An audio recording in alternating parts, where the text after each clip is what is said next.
Hello, dear friends.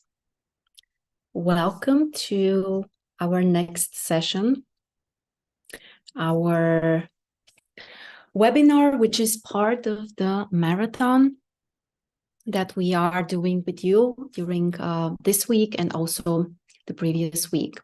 So today's topic, I would say that this is probably one of my very favorite topics. We will talk about making long-term, or I would say even lifelong predictions. And this, my friends, is like a really high advanced level work. So I will share with you some of the most important things you need to consider and what is important to keep in mind. So again, the most important is to learn how to think properly. So that would be my goal for today, to share with you some of the most important keys and insights and approaches that you can use in order to see the dynamic of someone's life in general and specifically in terms of concrete life areas. So stay with us. It will be very interesting and you will learn how to see those things for yourself. A little reminder, if you are new, if you haven't seen me around, my name is Mariana Stoichkova. I've been an astrologer since 2013. I'm also a psychologist, a GSR Expert Pro. This is a technique which works with the deepest transformations on a subconscious level. And also I have many other qualifications, but for the most part, it's all related to self-help, transformation, healing, knowledge, and all of that stuff. So how are we gonna do this? So how do we even approach that? Like long-term prediction. What is that? How do you do it? The first important thing you should keep in mind is that all of the answers are within the natal chart. So before we jump into making predictions, what will happen, when will happen, what is supposed to happen, before we do that, or actually in order to do that, we need to explore the natal chart. So one of the most common mistakes people make, or astrologers can make, is to jump straight into prediction without considering the natal chart before that. So that's my first general recommendation for you guys. Before you look at transits, progressions, solar returns, solar arc directions, heliacal phases, whatever method you want to use, before you do that, you need to look at the chart, because the most important keys you will find there. The rest is only showing you how this dynamic unfolds with time. But the basis, the foundation is within the natal chart. So this is always our first stepping stone, to understand well the natal chart and to find what we can expect there, what kind of dynamic we can expect. Then with predictive methods, we see how exactly this dynamic unfolds. But before that, as I said, we start with the natal chart. If you are interested in learning how to do that in depth, in the most professional way, we are starting a new course very soon, which includes 2 modules. One is about the natal chart interpretation on this really high advanced level, and the other one is about using predictive methods to see how this dynamic unfolds. So I will share with you more at the end of today's webinar. And of course, if you watch the previous ones, I'm also talking about some of the important things related to this training, but that's also something coming up soon. So, how do we start? Which is the most important predictive method which you should consider if you want to see the dynamic in someone's life? The most important and my personal favorite method also is the method of secondary progressions. This, my friends, is, I would say, the most spiritual and yet most practical and helpful method for prediction. So if you want to see the inner dynamic of how something develops, of how the person develops, of how they can evolve, you need to use the method of secondary progressions. If you want to also see more practical things, how the person can connect to reality, to external things, again, you can use the method of secondary progressions. So this method for me is the most essential. A quick explanation for those of you who may not know about the secondary progressions. How we calculate secondary progressions. First of all, you have softwares that are doing this for you, but just so you understand the logic, how they calculate those charts for you. Basically, each day after we were born represents 1 year of our life. For example, the second day after you were born is showing the dynamic of the second year of your lifetime, and so on. So the 10th day would represent or would be connected to the 10th year of your life, and so on, the 20th, the 50th, until the end. So those are actual planetary placements that have happened. So we are not making this up. This is not a symbolic method. This method represents events, processes that have already happened after we were born. But again, we take 1 day for 1 year.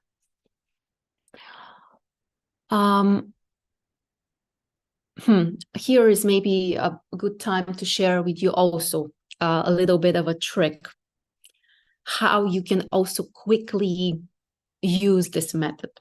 So as I said, of course, I think every astrology software has this function to calculate for you secondary progressions. But there is also another way which can be very helpful. To take the ephemeries, in other words, the tables with the planetary shifts for the time when you were born and the following, let's say, 3 months. 3 months would be 90 days approximately. So, or maybe more. Maybe you can take 4 months. And when you look at the tables, the ephemeries, you may find also when certain things are changing, on what day after you were born. So this is actually a very, I would say, convenient and fast way to see important changes. I'm thinking that maybe I will quickly demonstrate this for you, just so that I make sure that there are no confusions. So I will take just some kind of hypothetical example. Let's say someone born, for convenience, let's make it for the 1st of April 1988. So we have, I will write it down, a hypothetical person born on the 1st of April 1988. So what do I need to do? I will share my screen quickly with you so that you can also see it. So what I'm doing is I'm Googling. I already did it, but let me show you what I'm Googling. Swiss ephemeris 1988. So we need the year, the same year, the ephemeris for this year. You may also have printed versions. I have somewhere, like they are printing, they're publishing ephemeris. Also, you can have them as a book. So if you have the book, then of course you can use it. But there are also free versions online. So I usually use this AstroDance, astro.com's ephemeries. So we open the ephemeries. Here is how they look. If this is the first time you're seeing those, please don't get scared. It is not complicated at all to use those. They're actually pretty simple to use. As long as, of course, you know the symbols, the glyphs. But even if you don't, again, this is something you can learn pretty quickly. So our hypothetical person is born on the 1st of April. So here we are, April 1988. So our hypothetical person is born on the 1st.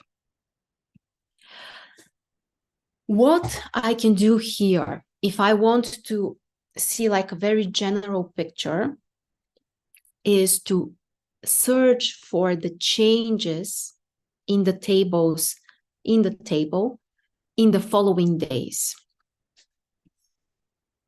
So what are we searching for? The first is ingression of planets. So here we can see on the 4th of April, for example, Venus, actually it has happened the day before that, on the 3rd. On the 3rd of April, Venus has moved to another sign, to Gemini. So this represents the 3rd year. It's 3rd day after the person was born. So around the 3rd year of their life, during this 3rd year, Venus is making an ingression from Taurus to Gemini. So I definitely need to pay attention to that. So this is a big event. Mercury also the following day, which means the following year, changes signs. So on the 4th day, which means the 4th year of the person's life, Mercury is changing signs. Then what happens? The sun is changing signs here. For simplicity, for example, it depends what would be like. I think it's a personal matter of personal preference. You can start, first of all, with one planet and just find, okay, this is the sun. So when is the sun changing signs? Aha, okay, here it is on the 20th. The sun is changing signs. So you can do that planet by planet, or as I'm doing it, like year by year. So just, again, it doesn't matter. It's just a matter of personal choice. But what you want to find are, first of all, those planetary ingressions. They are extremely important, and when exactly they are happening. This is a time when something shifts significantly in someone's life, not only for the particular year when the ingression happens, but usually for many years ahead, until the next ingression, if there is such. So this is really, really important. And here you need to keep in mind, what is this planet related to? For example, if we talk about Venus changing signs, we'll show you some kind of important change on an emotional level. And depending on the context, for example, if this is a 3-year-old person, we can talk about love and marriage, but it could be something emotionally important and emotionally triggering. For example, it might be a birth of a sibling, it might be a change in the family environment, it could be other things, but on an emotional level. If we talk about an adult, Venus changing signs could be something related to romantic experiences, a new love, it could be marriage. Especially for women, this may also be a birth of a child. But here again, what's important to keep in mind that sometimes there are also difficult changes. So not every change would mean that you fall in love happily and, you know, you have like a great relationship. Sometimes those changes might also be complicated. And to evaluate this, there are different approaches to do it. First of all, pay attention to the sign, how comfortable the new sign is for this planet. For example, in this case, initially Venus is in Taurus, But then on the third year, it moves to Gemini.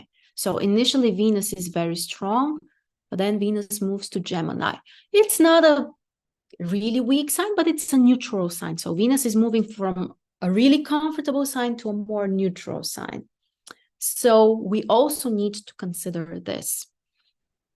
How does the planet feel in the sign that she is living? And then how comfortable the planet would feel in the new sign, because this is also how you can see the dynamic. And obviously we may have like a more neutral dynamic.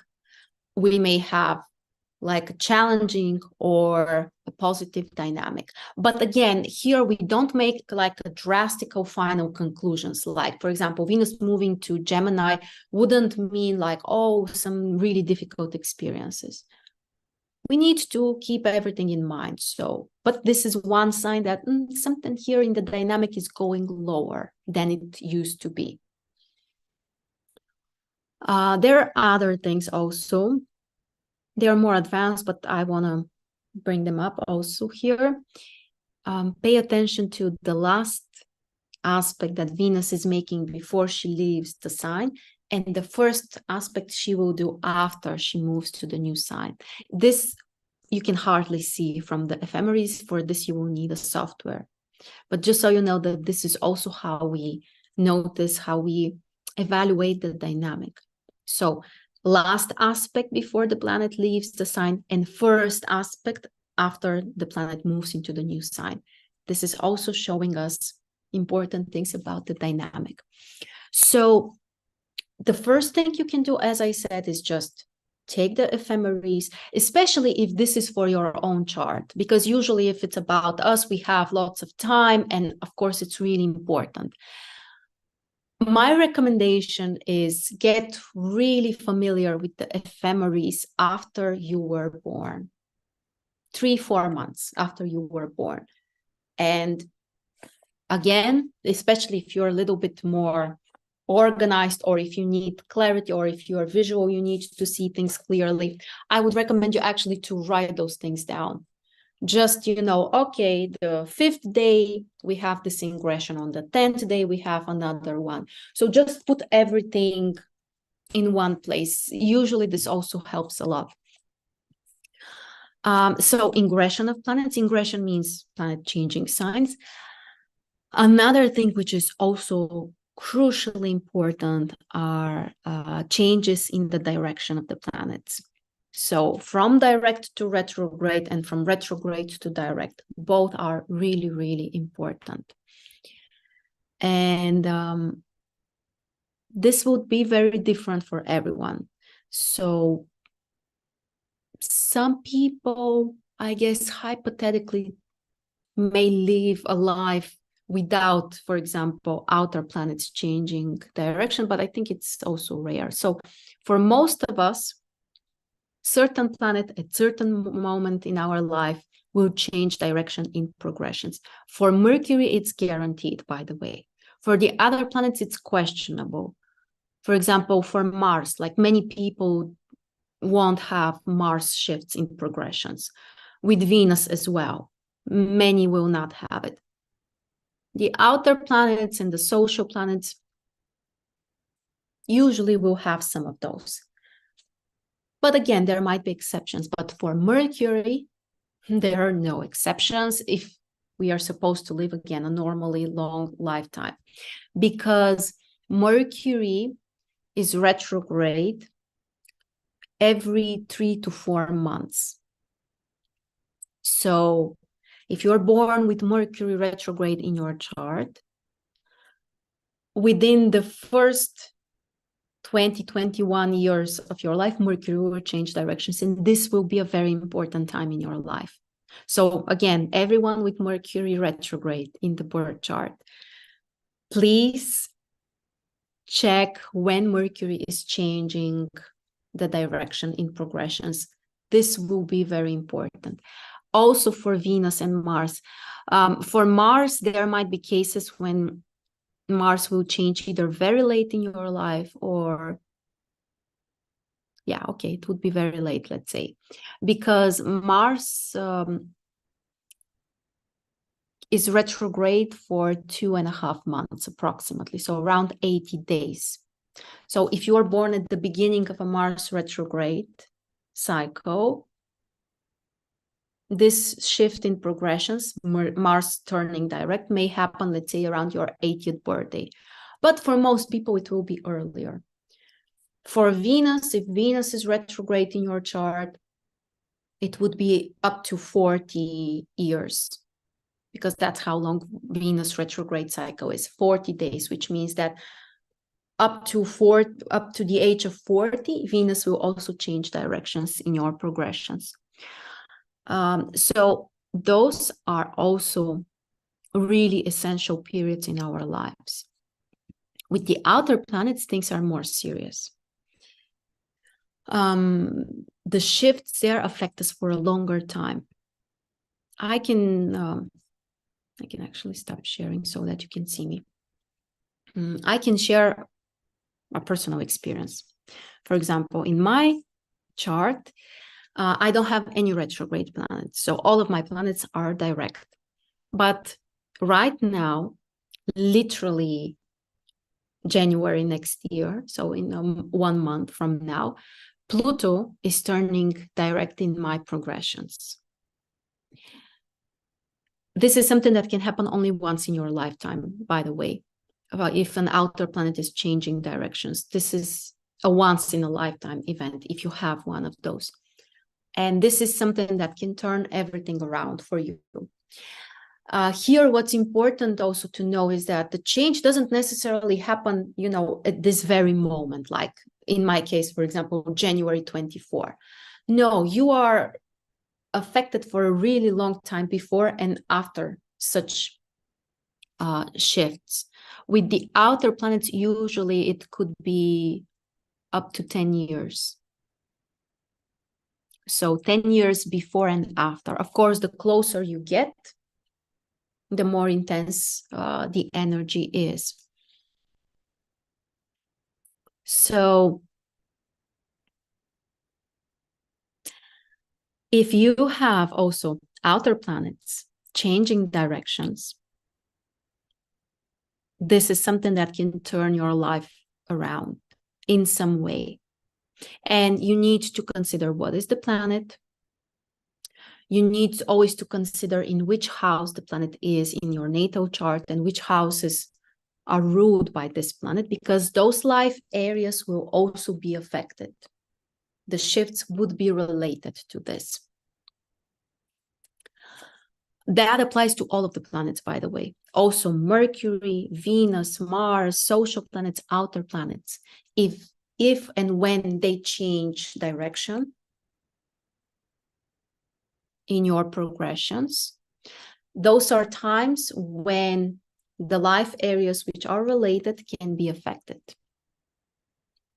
So this is again like a very deep long-term dynamic that you can see in the chart. So ingressions, changes of direction. The other thing is related to the lunar cycle. So new moons, full moons, but also the quarter phases. So first square, second square. Those are also incredibly important shifts. But this is like a topic for a whole training. So I am just mentioning the things so that we have them in the field, in the process. But again, this is something that you can dig deep and it's endless. So it's really, really helpful, and I highly recommend you to explore it.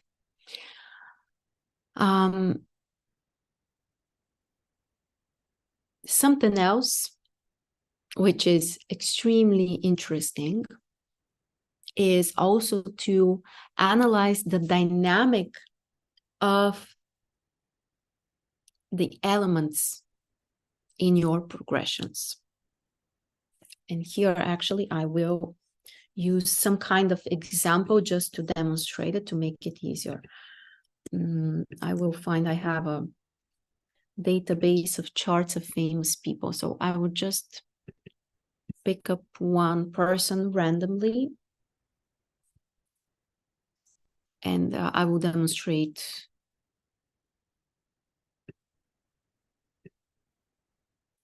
whose chart do we want to use.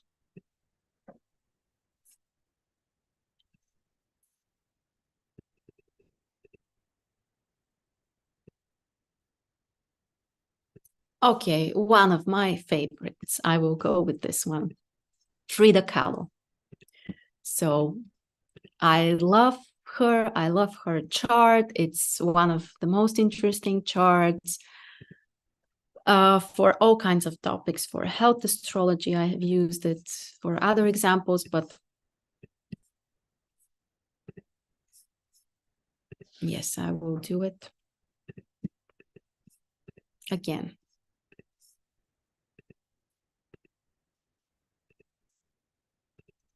So sharing my screen with you guys again. Here is Frida's chart. This is her natal chart. So what are we doing? One of the most foundational things in the birth chart are related to the elements, the balance of the elements in the chart. And again, I think that every software should calculate this for you, like some kind of table like this. You definitely have it on astro.com for sure. They are calculating this table for you. And I think that also other softwares should do this for you. I will just tell you what mine mean. So the first column shows the fire planets. Second one shows the air. The third one shows the water. And the fourth one, the earth. And also, by the way, together with the elements, we can explore the modalities. So cardinal is the first row, fixed the second, mutable is the third one. So in Frida's chart, we see that she has dominant water energy. Water cardinal, basically, is the dominant. So water is very strong. Earth is also strong. Then is the air, and then fire is the weakest one. I won't go into details now, like what are the energies of the different elements, because again, this is like a topic for a whole training, and it's very important, and I highly recommend you to always keep it in mind. But I want to show you an interesting approach of how you can also use this in dynamic. So not only in the natal chart, but in dynamic. Basically, what we do is we check the progressions and we explore the balance of the elements year after year. And again, this is actually very good if you can put it into a table, especially if you're doing it for yourself and you are going to use it for a long time, for many years, or if you have more time, I highly recommend you to make this table for yourself. So how does the dynamic change in time? And I will demonstrate how it works. Actually, here, I want to change the time to her birthday.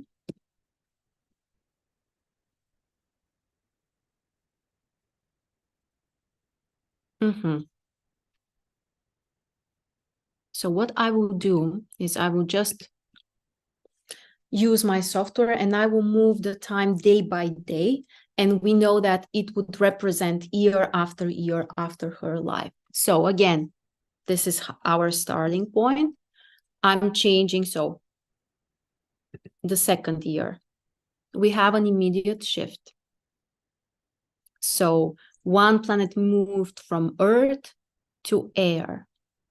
So this is the moon in her case. So the moon is the fastest. So it brings the most frequent changes, but we are still counting it. So basically the next year of her life, things are changing. So the dynamic moves from more earth energy to less earth energy and more air. So the following year, nothing changes. The following year, something changes.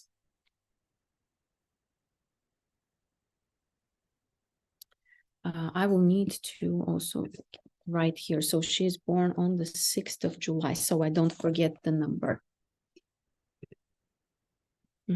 So this is the 3rd year. See what happens here? She has 5 water planets now. Less water, less air, less earth. 1 more year, nothing changes. 1 more, look what happens, even more water. So this is on the 11th, she is born on the 6th. So this is 5, 6, the age of 5, 6. So we see here the dynamic is water energy increases with time, with her age. We continue. Okay, then something goes back. So the following year, 1 planet is shifting. So we are back to 5 water, but a bit more fire, 2 fire. Moving on, next year, nothing changes.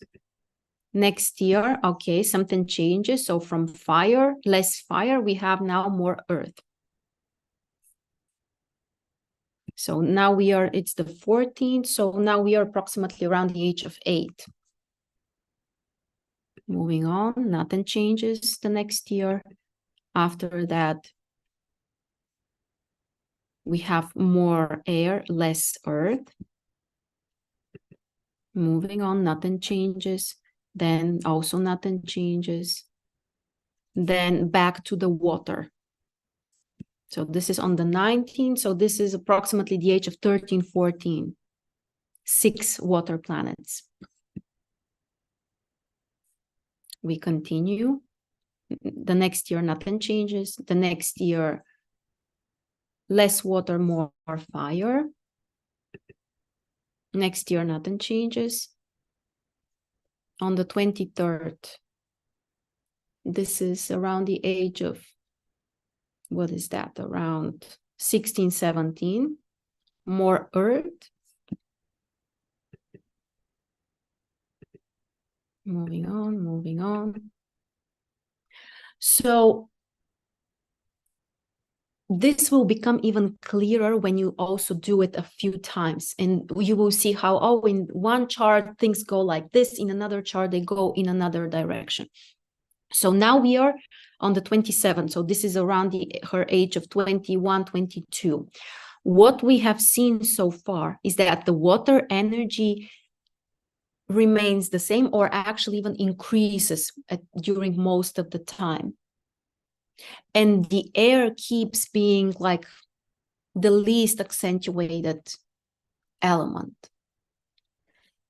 So this is already giving you so much. And again, you keep doing this for the whole life. We did this for 20 years, and it took us just a few minutes.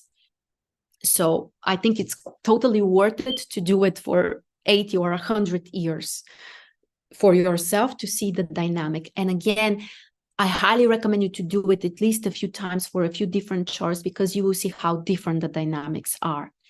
You may have a case when, for example, like in Frida's chart, water dominates essentially, and at least until her 20th birthday, we will check also what happens after that. But until the age of 20, it actually increases even more. There might be other cases. For example, in my chart, I also have dominant water. I have 5 planets in my natal chart.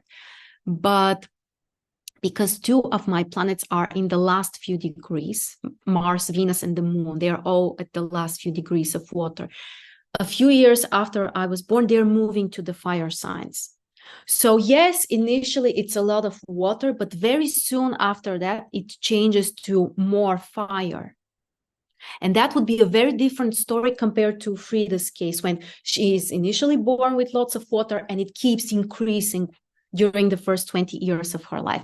This, my friends, is like so important if you want to see the dynamic and how things develop in time in your life. So not just as something static, this is the chart, but also how it evolves, how it changes. And this is, again, extremely valuable. Let's continue a little bit more to show you. So now we are on the 27th. So this is around 21, 22, the age of 21, 22. We continue, nothing changes, continue, a little bit less water, more fire. But again, water is still 5 planets, so water still dominates. We continue, nothing changes. We continue, so more earth energy. This is the 31st, so this is already the age of 25. We continue, nothing changes. Next year, nothing changes. Next year, less earth, more air. But again, water keeps dominating. Moving on. So from air to fire, but again, water still dominates. Continue. Okay, here is a time when we have less water. So this is the 8th, so around her age of 32, 33. Something shifts. So a little bit less water. But again, water still dominates.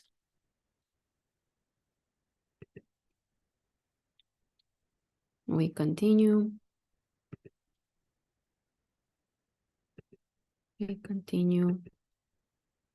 Okay, here, do you see how here the dynamic shifts? So the 13th, this is her age of 30. I'm not calculating very precisely. It's not the point here. So I'm just roughly giving you the estimation. So she's born on the 6th. So let's say around 36, 37 approximately. Now we have a real shift in the dynamic. So 3 water planets and 3 fire. So those times in our lifetime are extremely important. And this is the first time when something changes from her natal chart. Actually, let me bring the chart here so I can shift to the natal.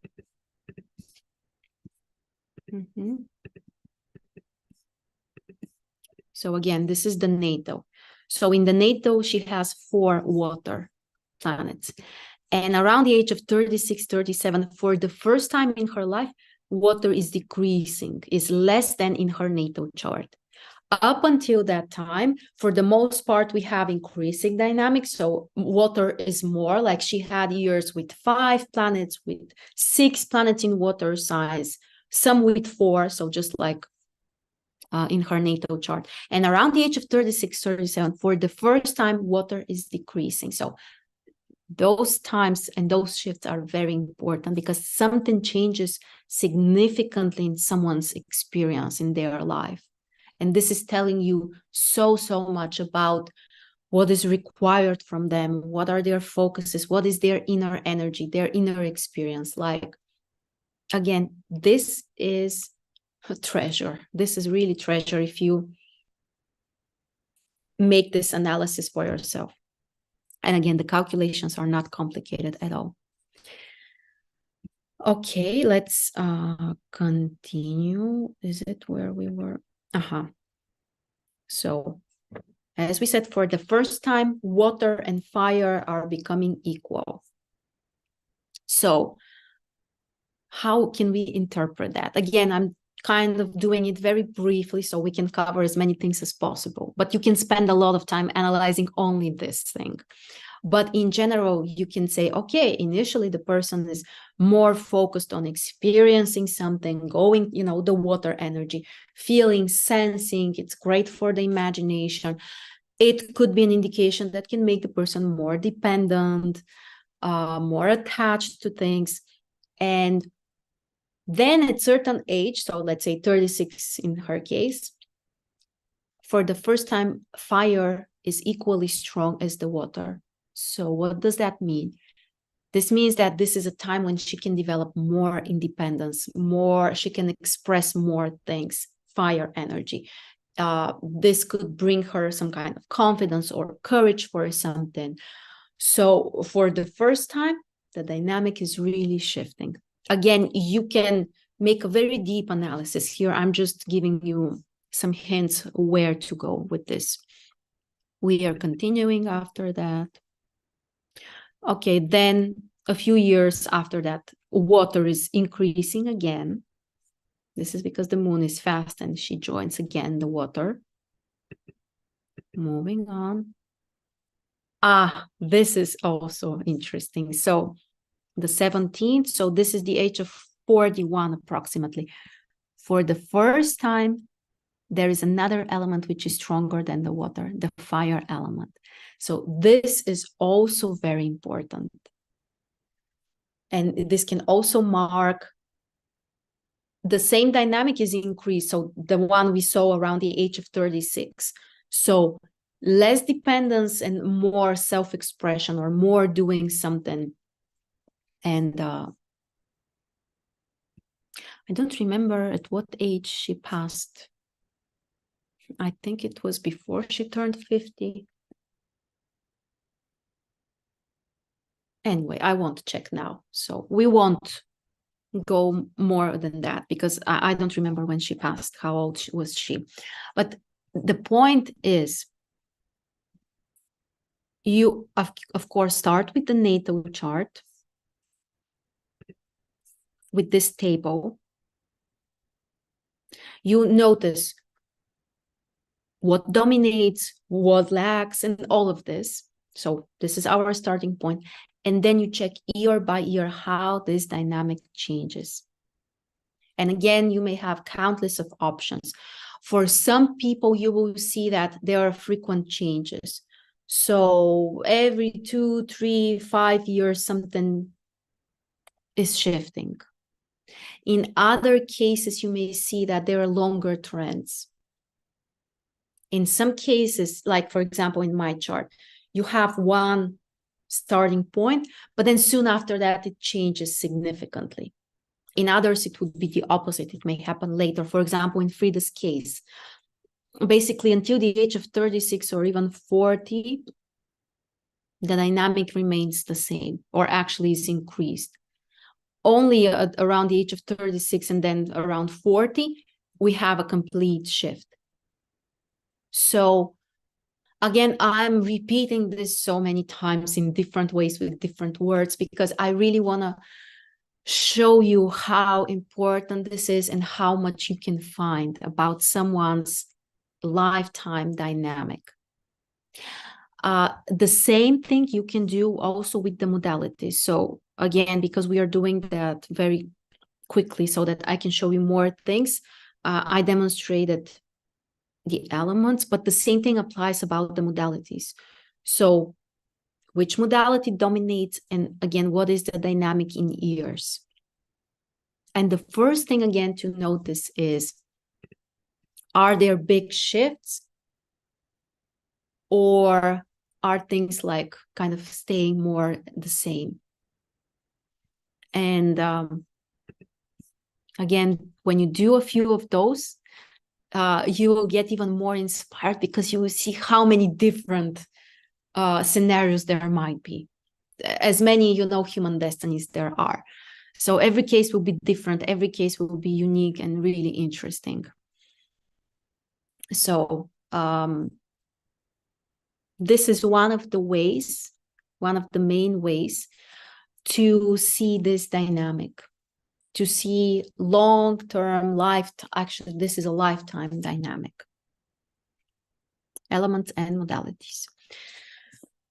Now, a few things about the natal chart. Also, what you should consider if you want to understand the lifetime dynamic. One of the essential things is the lunar phase. I will not go into details about lunar phases now because, again, this is very long. Maybe we can do another topic another time specifically on that. I am explaining this in details in the training.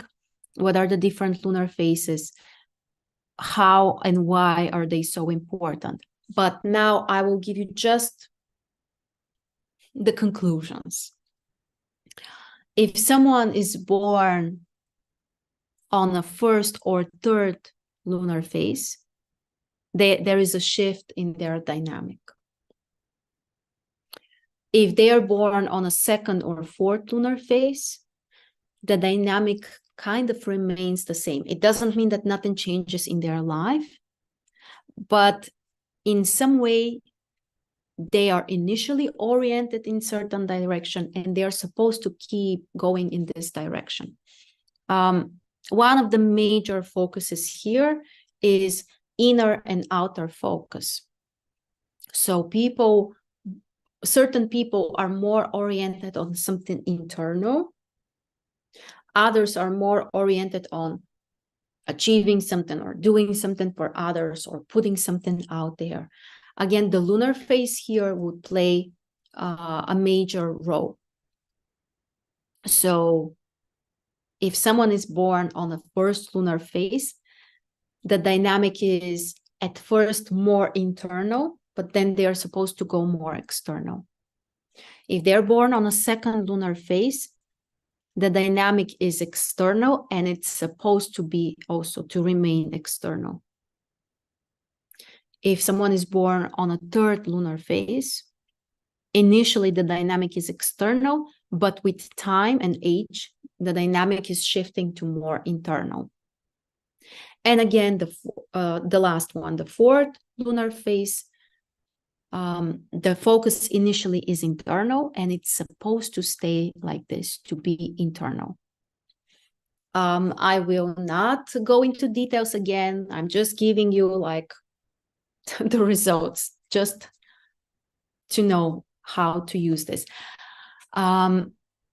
We don't make, again, some kind of huge generalizations. For example, if someone is born on a fourth lunar phase, it doesn't mean that they will not achieve anything in the outside world or that nothing would matter, which is happening in the outside world. Actually, there are successful people. There are people who achieve things, who may have great results with the fourth lunar phase.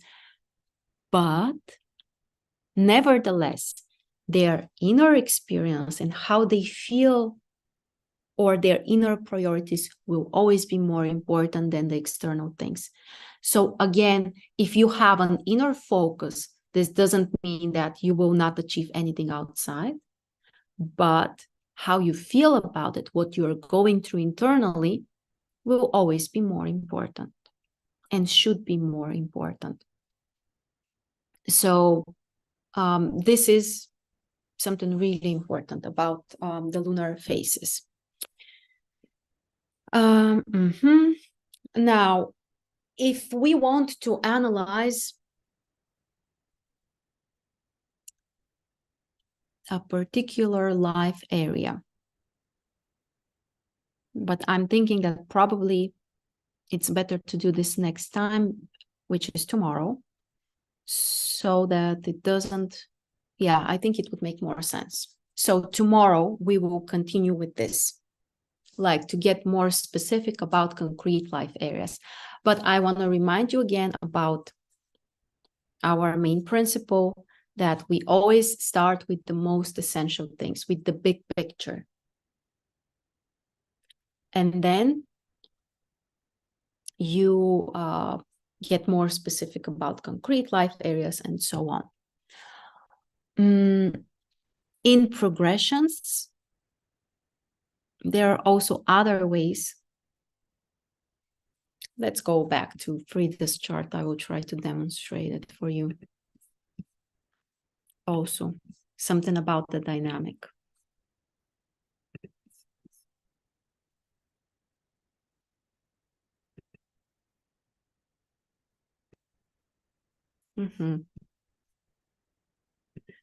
Her natal chart. No. Okay, opening up again. Also, one more thing to analyze in progressions. So 6th of July, 1907.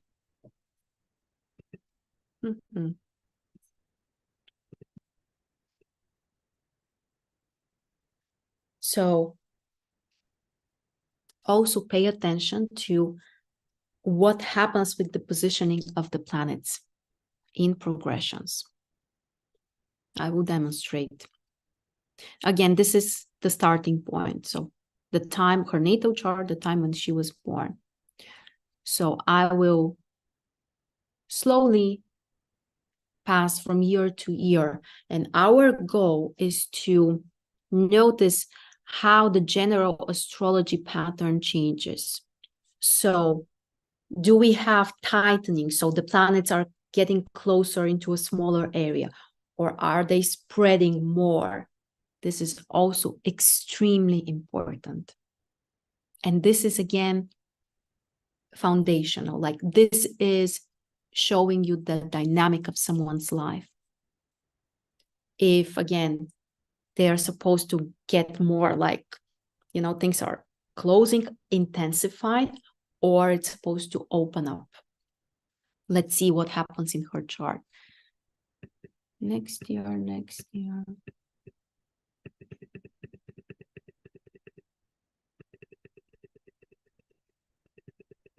And basically, in her chart, this pack of planets here kind of like goes together, but there is some spreading. There is some spreading.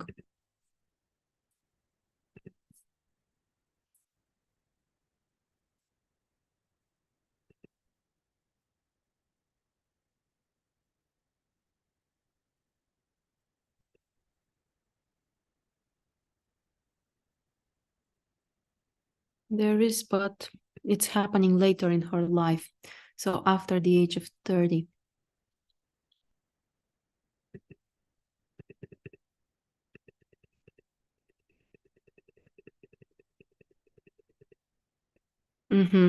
See what is the dynamic here. So initially, again, back to the natal. So in the natal chart, those planets here from Pluto to Mercury, look what kind of area they are taking. So from the 24 degree in Gemini to the 7 degree in Leo. So this is approximately, so 36, so 43 degrees approximately. And what happens with time? Pluto is very slow, so Pluto will always be there. The maximum it can pass is like 1 degree. Like, Pluto is very slow in progressions, but the other planets are faster. So they are slowly expanding. So here, for example, okay, that might be too much for her, actually. Let's do it until the age of 50. This area is spreading. So here it's 62, 67 degrees. So it expands. In other cases, you may find charts where the planets are getting closer together, or they are spreading all over. Or again, here, like, there are countless possibilities. But I highly recommend you to explore this. So year by year, you check progressions and you compare them to the natal chart and you observe the dynamic. So what happens with those planets? Again, are they about to kind of like get closer together or spread? And everything else, like, for example, you may see, oh, certain planets are becoming closer and are more accentuated. Others, for example, with stelliums, it's very interesting to explore what happens with the stelliums. Are they staying packed with time, or are they kind of like falling apart? This is, again, gonna show you the main dynamic in someone's life also. So just wanted to bring this up.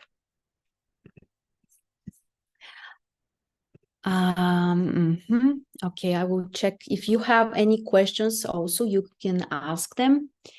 And also, if we have a volunteer, we can explore this with you guys. So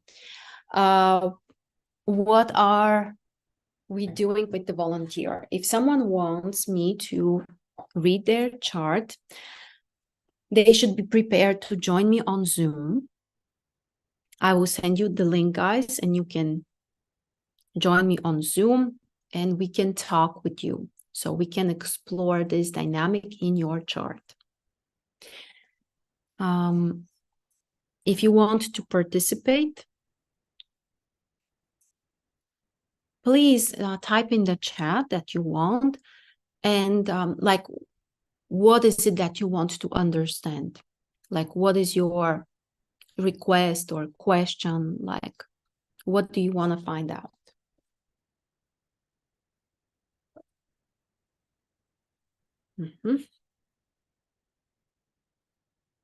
I will try also to open here my phone.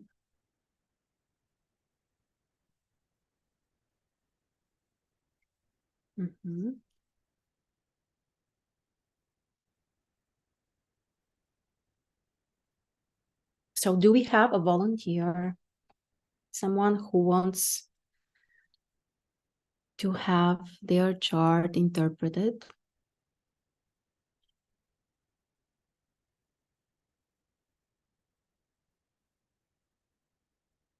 My natal Jupiter never goes direct. It is possible, yes, with the outer planets, it's possible that they may never go direct or change direction, for example, if they are retrograde or direct, it doesn't matter. It's possible, yes.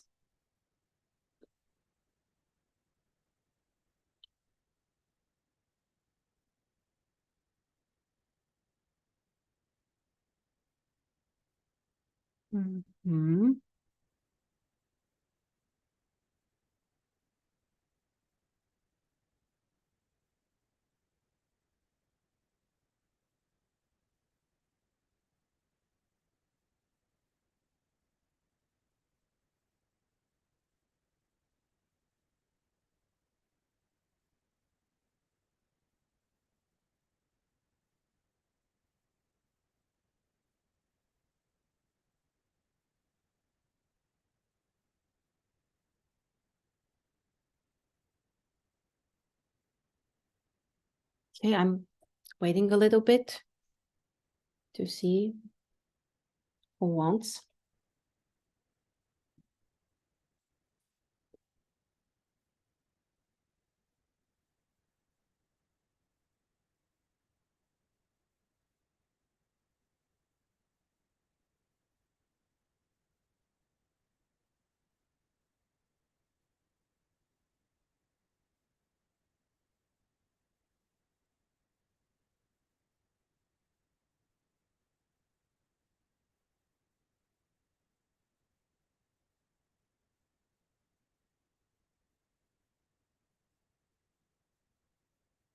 Yes, we need the time of birth. For this, it would be better.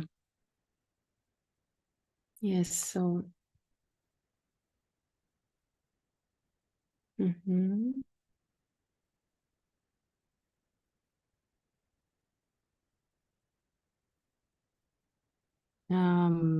don't need Skype. You just need Zoom.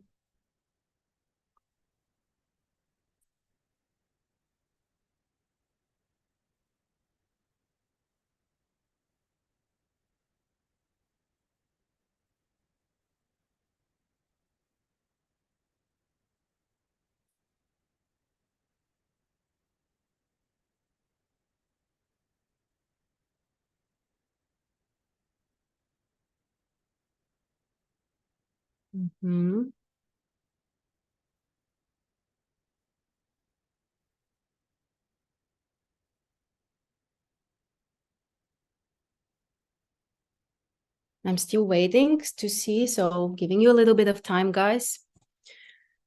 If you want, you just tell me like what is the focus, like what do you need to learn or understand more.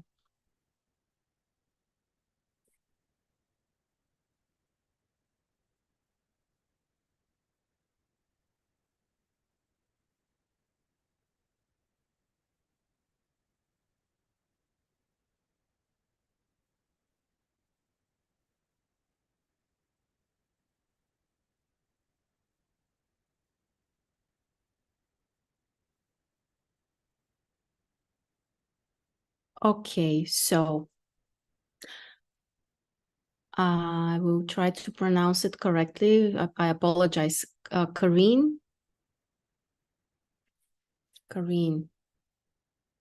do you want to join me?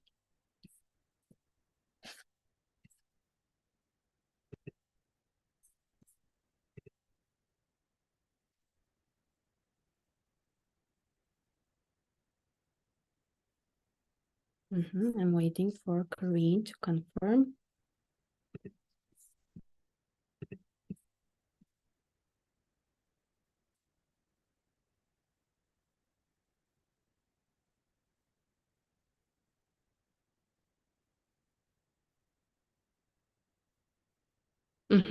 Okay, I know there is a bit of delay. Sorry, guys, if it takes some time. So I'm posting the link. So please, only Karine, join me on Zoom. I posted the link in the comments, so I'm waiting for you. And we will use the chart also to demonstrate how we are doing all of this so that it would be helpful for everyone, of course.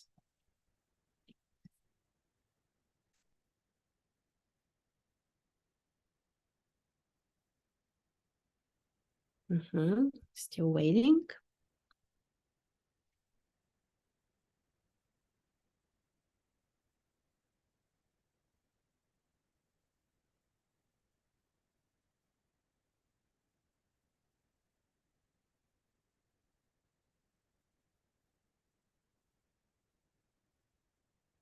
But Karine is not joining me.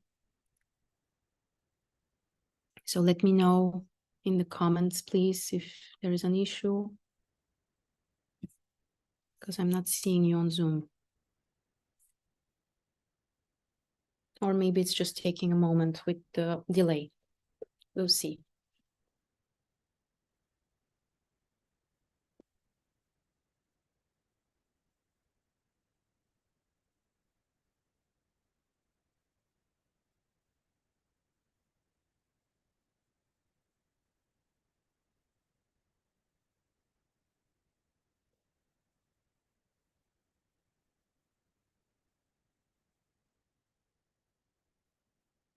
So Karine is not responding. She is not joining me also on Zoom. So maybe there is a technical or personal issue.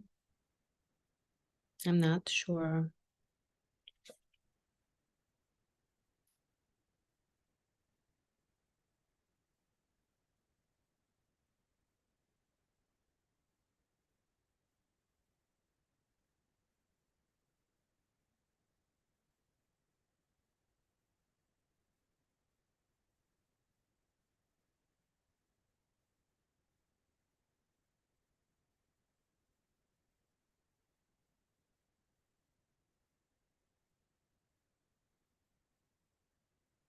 So I'm afraid that Karine is not able to join us. So back to, okay, who is that? Let me see, someone is. Okay, maybe she is.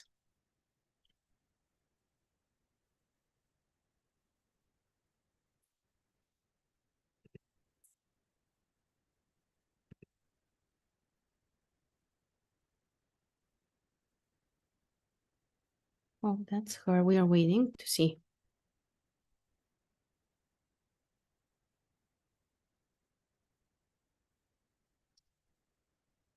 Hello, Karine, is that you?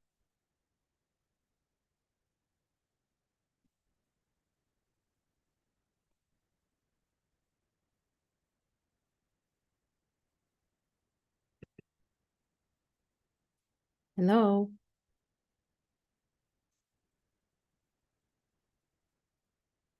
Okay, so probably there is some kind of technical issue. The suspense is killing me. Yes. So seems like there is a technical issue here.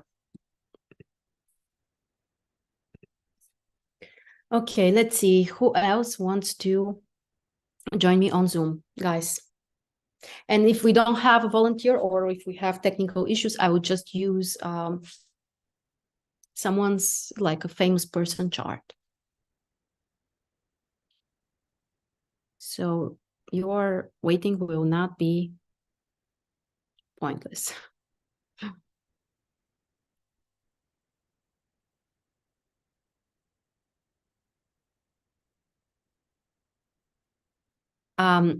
So we want to explore the dynamic.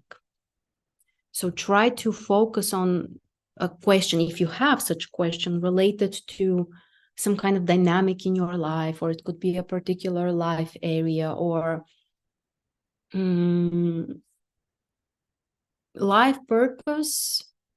It's a big question, and it's not very related to today's topic, because I see that some people want to find out about this.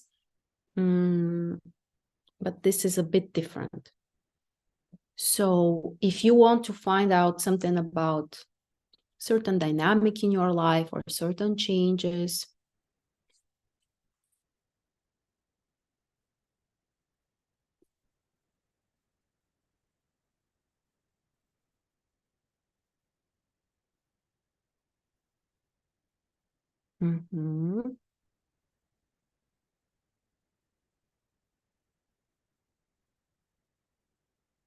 Okay. Ivana, would you like to join me? Ivana, if you want, you can just use the same Zoom link and join me on Zoom.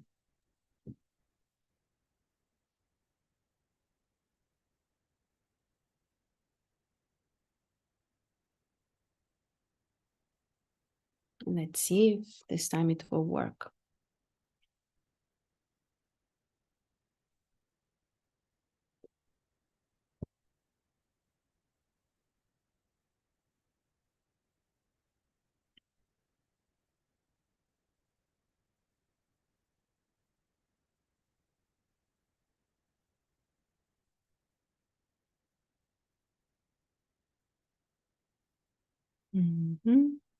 You're waiting.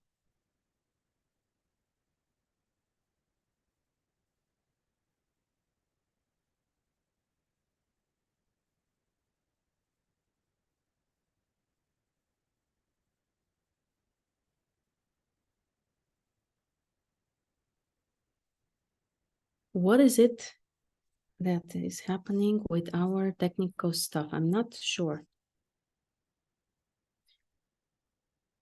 So last call for Ivana. Ivana, if you are available and if you still want to join me, please do that.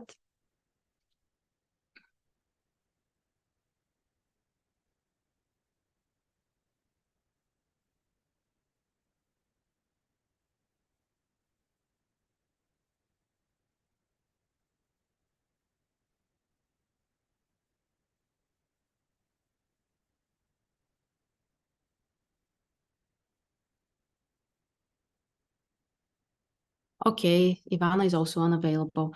Then Chris M. I like your question. Chris, do you want to join me?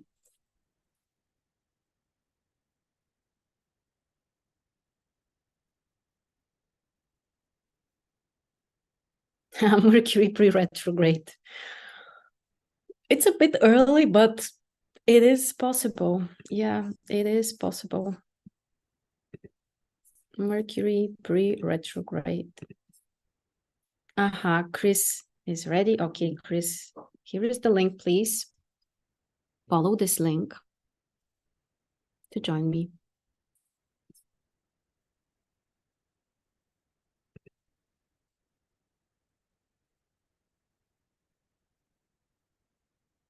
Mm-hmm.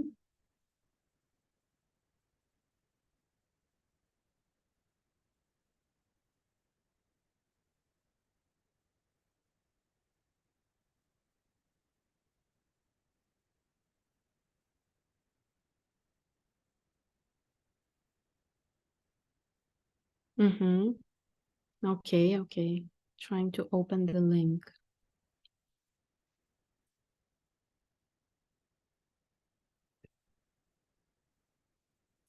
Should be the right one. Yes, my meeting.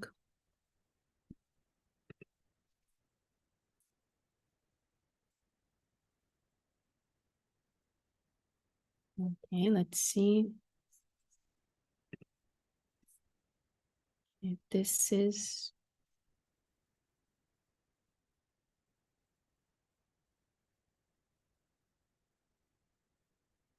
Hmm.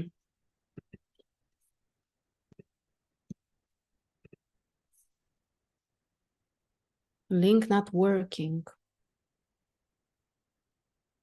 That's strange because we used it and some people are joining up.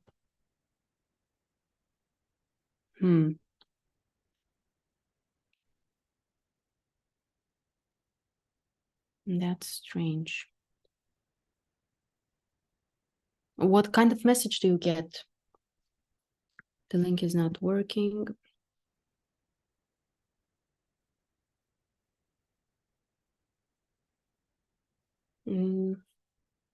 Strange.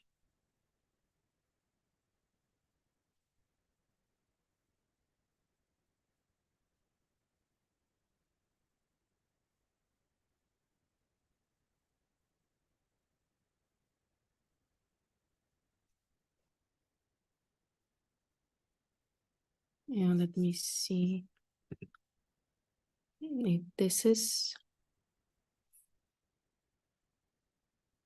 Yes, I managed. Hello, is that you, Yes. Chris? Yes. Okay, finally we made it. So even if it's Mercury pre-retrograde, we are still stronger. Yes. Okay. Yeah. Just give me 1 second. I wanna Sure. let me see. Change here. This is. So that we are not misleading Yes, people. I managed. Hello, is that you, Yes. Chris? Yes. Okay, finally we made it. So Why do I hear? Even if I think, wait, Mercury pre-retrograde, we are still. Where is the sound coming from? Is it your computer? it was my YouTube, I think. Okay, I just closed it. Yes, yes. So- When you mute it, it will be fine. Yeah. Okay. Cool. Yes, yes, cool. So please tell me your birth details. Yes, it's 18 November 1975. Yes. What time? 12, so noon 54 p.m. 54. Yes. And where? in Switzerland. Yes. It's Sorengo. I can type it in the chat. Yes, please. Where is the chat? 1 second, just chat. There we go. Okay, Sorengo. Okay, 1 moment to calculate your chart. You can relax.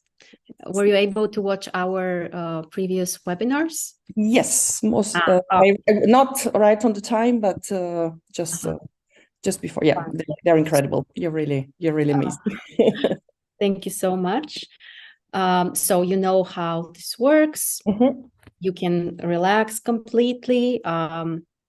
After all, you are a client now. So what you want and what you need is the most important for us. And if you don't mind, I'm also using this as an opportunity to teach and to demonstrate. Yes. If that's fine. But again, you are the main talent here. So the reason I'm saying this is because you also have the right to say like, okay, you know, it's enough, or I don't want to go there, or like, this is a story for another time. So just keep in mind that you don't have to like answer anything or, you know, get too personal. But so you totally have this right. At the same time, I'm also recommending you, if you want, to be open, because that's how you will also get more from the reading. But again, what you want is the most important. Perfect. Almost ready. 6.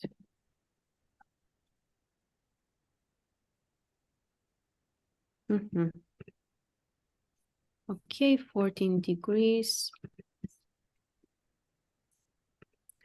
Ascendant.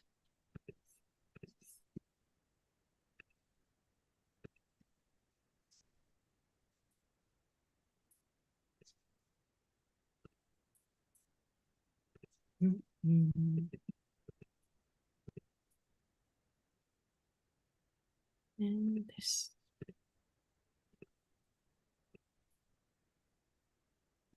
So, Chris, can you tell us again, what is the thing you want to find out or explore? Yes. So basically, well, almost 3 years ago, I made a complete radical life change. I quit my job. And first, I decided to take just a year to think what to do. And then art. Actually, I just started drawing out of nothing, basically, out of my time for myself. And I'm making this into, it became a passion, well, together with astrology at the side, but that's another story. And I've started this art business. I created a website and everything, but obviously it's a bit of a, you know, I left a very secure job, well paid and everything, but just because I felt it was the right thing to do, because I realized I was working for an organization that, well, is not at all a good one. So it was a big shock, and I decided to follow my heart and my intuition. So, but obviously it's not easy, because you know, I left all security, everything that is gave me stability, and I'm a very fixed person. Very, you'll see, fixed is my mode, literally. So you know, sometimes I get you know, I'm like, what have I done? You know, I mean, I think it's the right path, but I just want to see how, you know, if I can actually see an evolution also in the coming years, and if that's actually the right path for me or not. Okay, so very interesting turn of events and situations. So thank you so much for allowing us to explore your case. Those are like usually very exciting, you know, when something radically different comes up or changes, or like, that's always interesting. And we will try to find out like, where did it come from? What is the point for you and all of that? So, wonderful. Do I have your permission to share my screen and show your chart? Yes, absolutely. Okay. So this is Chris' natal chart. Let's take a moment to explore it. Like, the very first thing that kind of screams at the chart, or from the chart, is the fact that Chris was born on a lunar eclipse. That's, I would say, the most important thing. It's rare, it's extremely intense, also in those signs, Taurus and Scorpio. So that's where I would start from. The south node is with the moon in Taurus. So that's where your attachment to security comes from. The stability, to be well provided, to, you know, have a stable life, to be also more grounded, connected to reality, like, and probably I would say that in your family, like, the things that are valued are practical results, also like stability, to have things, you know, planned and clear, not to be so much, you know, in the sky, floating, dreaming, that like, that's not usually, you know, tolerate it when you have such a position. But the North Node is in conjunction with the Sun. So one of the most important tasks for you is to follow your own path, not the environment. Like initially, there is a tendency to be attached to comfort or the environment, or perhaps even on certain level to depend on other people. But your direction, the right thing for you, is to find your own path. And usually it's like, it's not necessarily happening with, like a huge conflict or, destroying things, even though in your case it's in Scorpio. So it may feel a little bit like you need to burn the bridges, to the past so that you can continue. There could be something like that, I suspect. But again, probably that's like the main way for you to continue. Like if you don't burn the bridges, you will just keep going back. On top of that, the fixed energy really dominates in your chart. So 5 planets out of 10 are in fixed modality. So when you combine this with such a strong moon, like your moon is really strong in Taurus with the South Node, and the moon likes things to be stable. The moon in Taurus can be rigid, not very adaptable. And with the fixed modality, we can immediately suspect, or I would say even get, that you need to make things so intense for yourself before you can make a change. Yes. Like you cannot just, how to say that? Just let me find the words. In certain way, you need to put yourself into the corner so that at the end you will make the shift or something. Forced to make a shift, basically. Yeah. Yes. Yes. Like otherwise it will be difficult. But it's not a bad thing. So for you, this change and to find yourself and your path. And it's also related to 9th house. So not only, what is currently surrounding you, but more like, where do I want to go? Where do I want to be? Like more future oriented.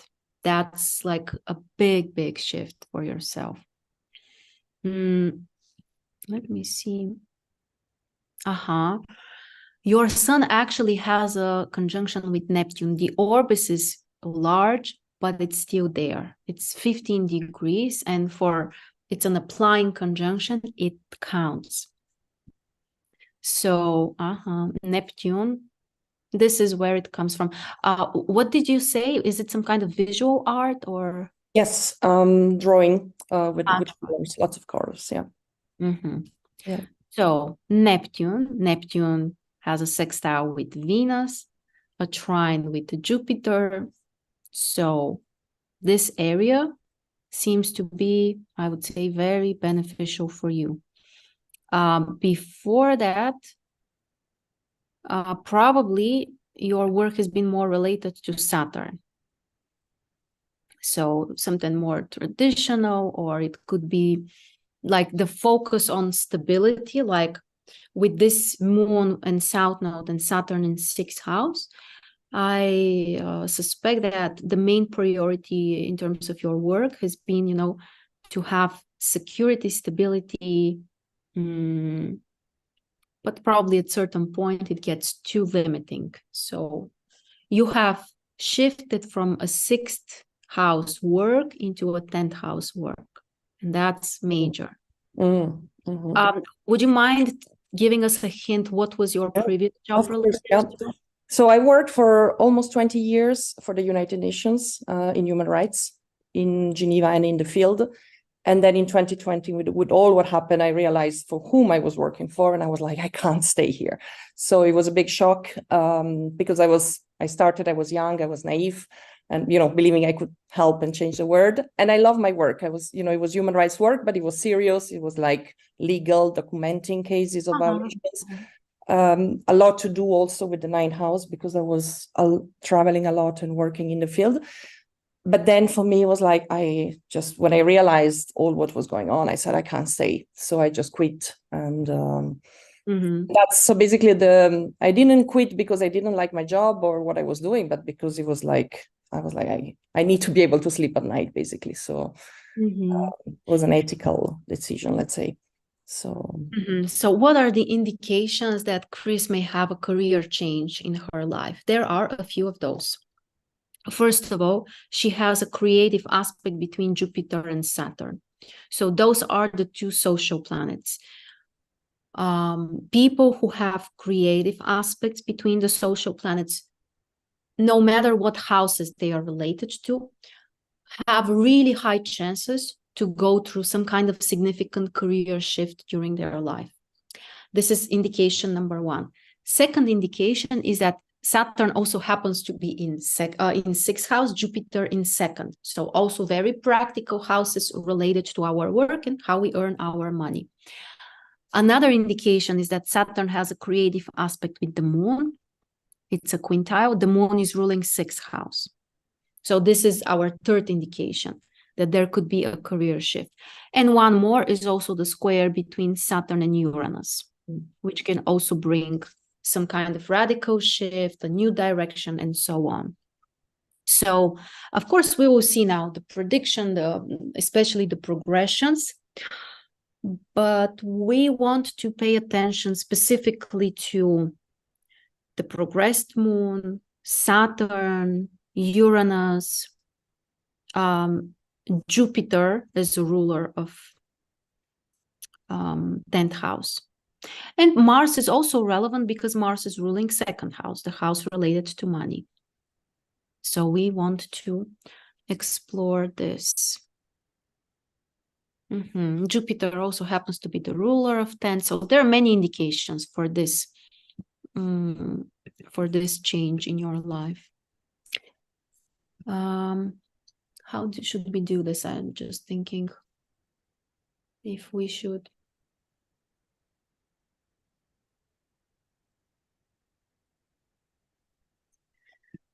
Let's start with the general, okay?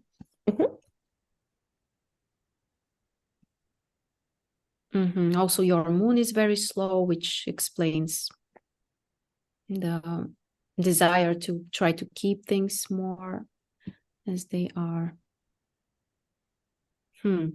Saturn is very slow in your chart. We need to check also if Saturn might be stationary. It's possible that Saturn has turned retrograde a few days before you were born. Let me check this.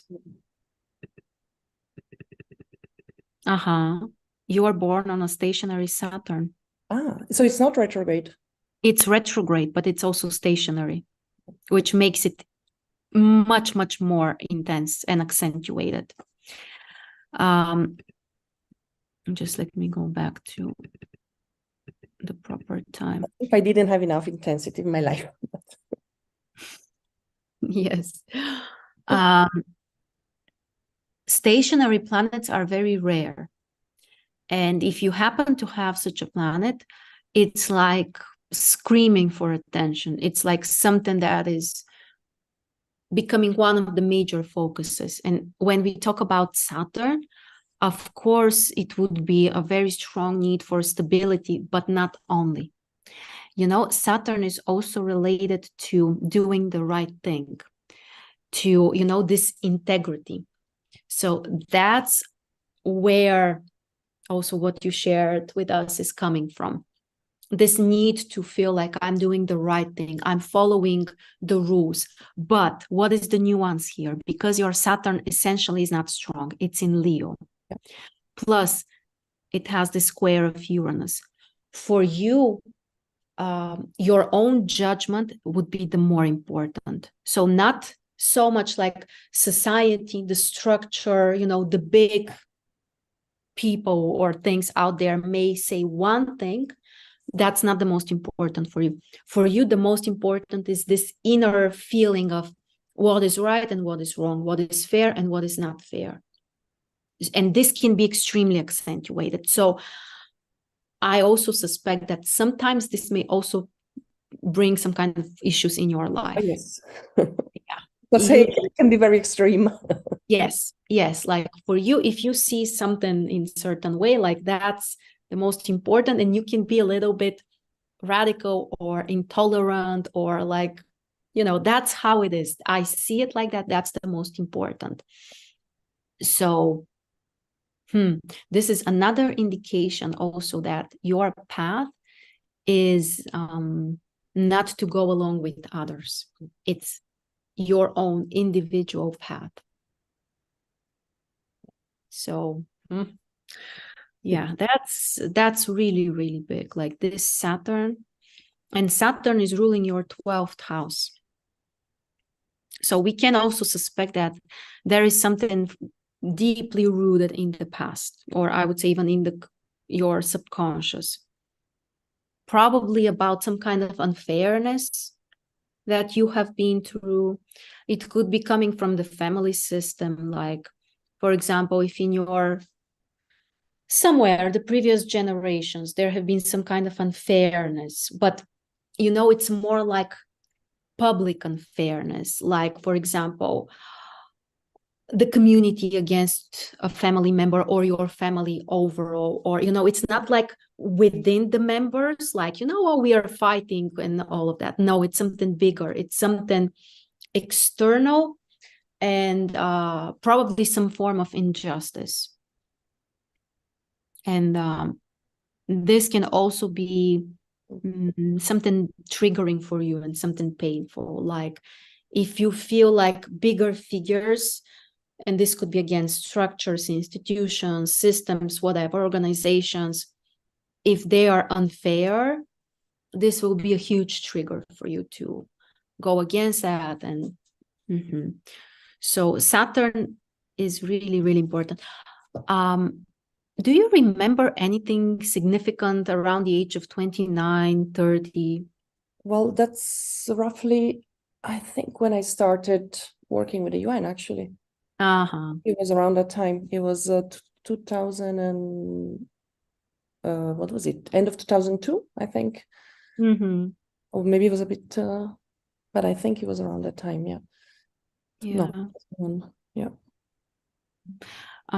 So it's approximately, it's a little bit earlier probably, so, but it's around the first return of the progressed moon, and probably when transiting Saturn has entered 6th house. So it's related for sure.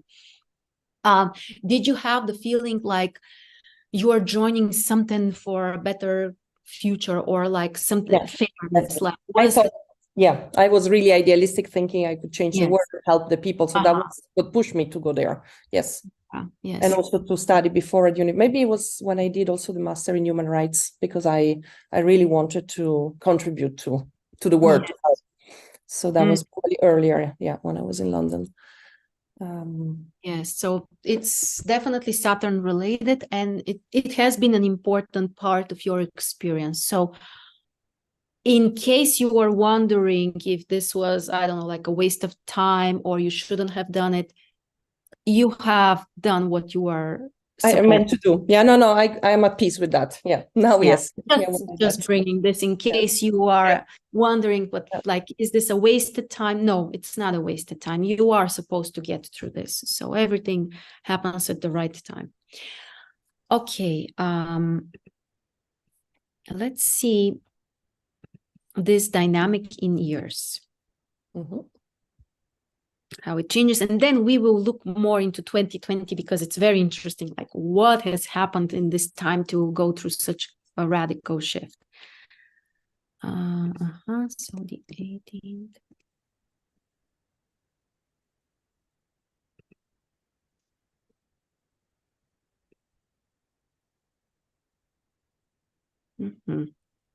So now I want to see this dynamic, like if something is becoming more accentuated or is spreading. So by the way, feel free also to add things if you want to, if you see something, or also you are part of this. And of course, guys, you can also comment. So we are gonna look year by year, but in a fast mode. And again, we want to see the general picture. Like for now, we are not looking into details, just to see the general dynamic. What I will focus on is, first of all, what happens here in this area, because it's a more accentuated area from Venus to Neptune, like how it unfolds.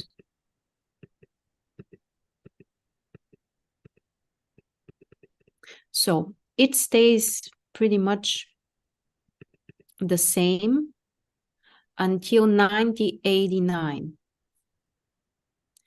Because Pluto and Neptune, they are really slow. So it's not surprising that, Venus is quickly getting to Pluto. So this sector of 60 degrees between Pluto and Neptune remains the same until 1989.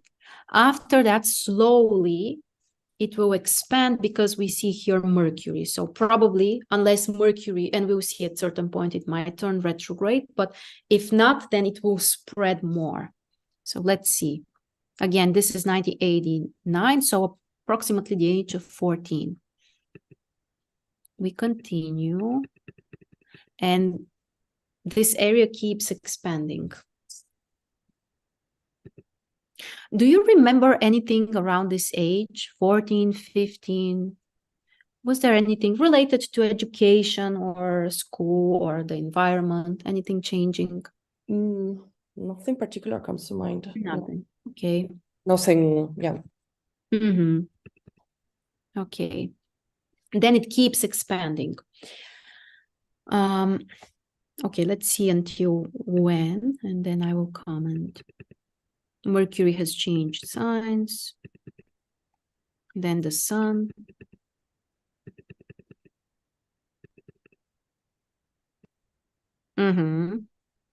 Okay, I already see one of the things that has happened during 22 of the things that has happened around this year. 3 of the things, okay. Yeah, I will comment in a moment. But let's get until, okay, until now, 2023. So what is important here? In Chris' chart, the dynamic is to open up. So we started with this area, like many planets were between Pluto and Neptune within this 60-degree sector. And the dynamic after that is that the planets are expanding. So what this means is that from like internally what has been happening, or the process, or something that has been developed within you should go out. You are supposed to go out, metaphorically speaking, I'm not sure if put yourself out there is exactly the right way to say it, but something is supposed to expand, not to become more intense and more close, but the opposite. It's supposed to expand. So in a way, to go out. This is one of the really important dynamics in your life. And again, we see this from how the planets evolve with time, and how they change their positions. Okay. Let's actually take a look also at the dynamic of the elements. Let's see how we are doing this.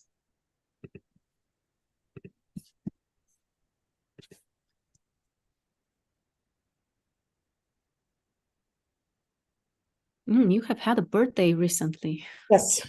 Yes. Interesting. Okay. So this is the natal chart. So Chris has 3 fire planets, 2 air, 3 water, 1 earth. So earth is the least accentuated, water is the most, but fire is also, I would say, pretty strong. So let's see with time how this changes. Next year, so immediately a shift from earth to air. Then for a few years, nothing changes. Then we have more water. Basically, it's the moon. So for now, just the moon is changing the picture. Then the 23rd. So this is around the 5th, 6th year. There is more fire. So fire and water are becoming basically equally strong. That's interesting.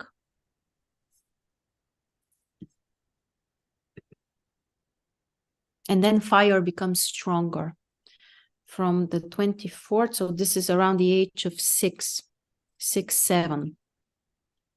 So this is also an indication that the dynamic starts in one way. So the water energy, which again can tell us about some kind of sensitivity, emotionality, again, the imagination, also some tendency to depend more on others. But around the age of 6, 7, the picture changes and fire becomes more dominant. So 5 fire planets and 3 water. So, and this will be a tendency for a long time. The fire will be strong. So in a way, you have this not very simple task to become from a water person to become more of a fire person. So to learn more qualities related to independence, to, relying more on yourself, to following your own path. So more activeness. That's what we see here. We continue. And more fire. Even more fire. Yes. So that's, you see how, so we start in one way, but then the picture changes completely a few years after that. So you are not supposed to stay, for example, if you watched our example with Frida, like for her, it was water, water, water for many years. You are not this case. Yep. For you, a few years after you were born, you need to adapt to some kind of new style of behavior, of experiences, of like life requires from you to change significantly from an early age, I would say. Not to follow, one way, but it's like some kind of upgrade. Like you have been pushed to, I would say, to evolve and to learn some kind of qualities which initially have not been easy or typical for you. So that's an interesting path. Okay, we continue. Something changes a little bit, but again, fire dominates. Fire keeps dominating. Then we have more air. The 28, so this is around the age of 10. We continue. Fire still dominates. Again, dominates. Here, there is a little bit of earth, but not for a long time because it's the moon. So look how for many years, actually, in your chart, things change drastically from, from the natal. After that, it looks in a completely different way. So let's see. Fire just keeps dominating. Keeps dominating. Oh. 21. So this is already the age of around 33 approximately.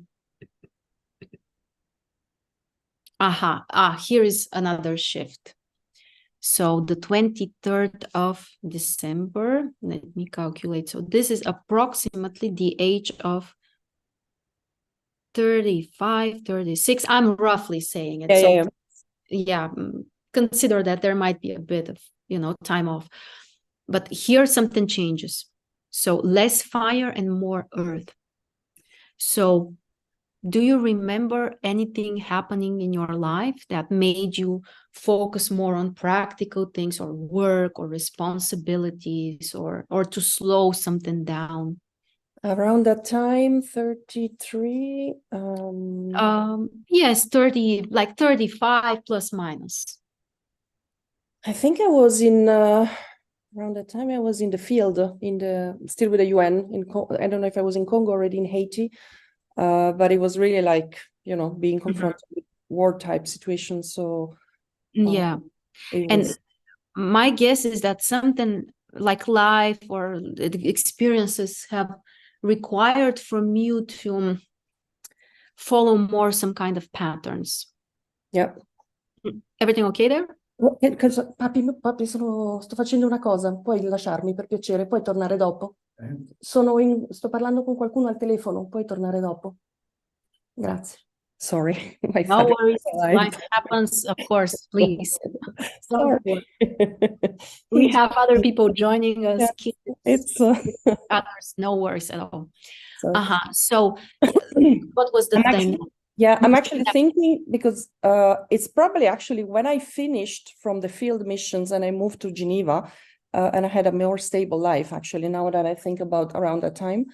So after all those years in, you know, peacekeeping and things like that, I actually moved to a more stable life. Yes, that's also related to like less fire and more earth. They are becoming equal. So yes, it can bring more stability. And this is for the first time in your life, Earth is actually really there. Initially, you have only one planet. Yes, it's the moon, the North Node, like it's strong, but it's just one planet. So for the first time in your life around this age, let's say 35-ish, you really have some earth energy. So it means that there could be more stability in your life. But you may also feel it as something needs to slow down, like less of this fire, you know, like going, pursuing something, and more of, you know, let's put something or make things more stable. And this is very important. So the earth energy, it has become more. No, it makes sense. Yeah, I think with the move back to Europe, yeah, a more normal life rather than all this very hectic and very intense.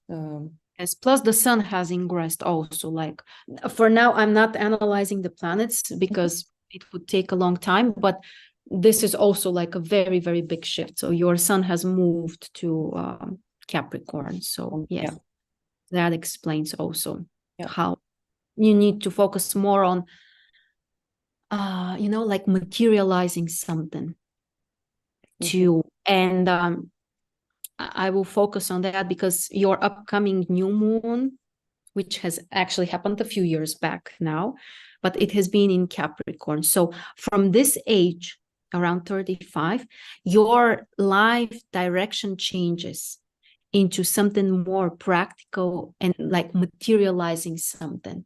Yeah, indeed. No, it did. Yeah. But it's also helpful to maintain some kind of stability in your life also, to feel more connected, you know, to, I would say, even to your body, to like for money. This is also important. Like we need earth energy for money, definitely. Connection to reality, so that's also major. Okay, let's see. Sorry, how old are you now? I'm just turned 48. 48. Okay, so I know, like now we are 35. Yes. Okay, just it would be quicker if you just tell me. So the dynamic continues. Then here, so the 25th, so a few years, 1-2 years later, actually fire and air become equally important. So it could be some kind of focus also on connections or communication, or this type of energy also becomes more important. We continue. Then a few years later, we are back to fire and water, but they are again equally strong. Let me see how this works.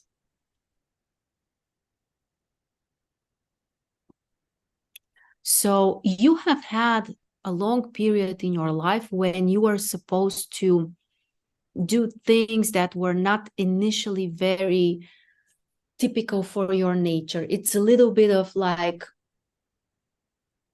we may say, a bit forced to expand yourself, but also it might have felt like you are not really allowed to be fully yourself, you know, a little bit of a stretch. It is a process of growth, but usually it's also feeling like, you know, but I have to do things that I don't know how to do, or that's not really me, or I can give you actually a very example on that on my work. please. When Yes. I moved back to Geneva, I started working for a team that was training, giving training. And I was like really not confident, you know, speaking in front of people, and especially training people who were older than me. So I was teaching them the work I was doing when I was in the field. But I remember for years, I was like hating it in a way, because it was like forcing me to be, and I was doing like almost every month, like training, organizing. But in the end, it really, I mean, I developed a skill that now I'm very comfortable, but it was painful. It was very painful. Yes. Yeah. I totally get it. Yeah. Yes. You are supposed to get out of this, you know, typical you, and to expand more into other things. But then here around this time, we see that because water becomes significant again, so you might be allowed to get closer also to what feels more natural. It's like, you know, you have learned some stuff, you have gained some qualities, or like you were able to add the new layers. So now you are not only limited to stay there, you know, in this outside layer, but, you know, you can also come back home, because now you can, you know, like, I'm not sure if it makes sense the way I'm explaining it. Yeah. Yes, yes. Yeah. Yes. But it's like you have more space, because, you know, for a while you were limited more, you know, go out, learn the new things. But then it's like, okay, you learn this. Now you are allowed also to use what's more typical and natural for you, but you don't lose the new qualities. They are still there for you. So that's a very interesting dynamic. Okay, let's see after that. Then again, we are back to fire. 30, so this is around the age of 42, approximately. Fire, and then earth. And this is a few years back. So this is around the time when you have made the shift, actually. What is related to your big change?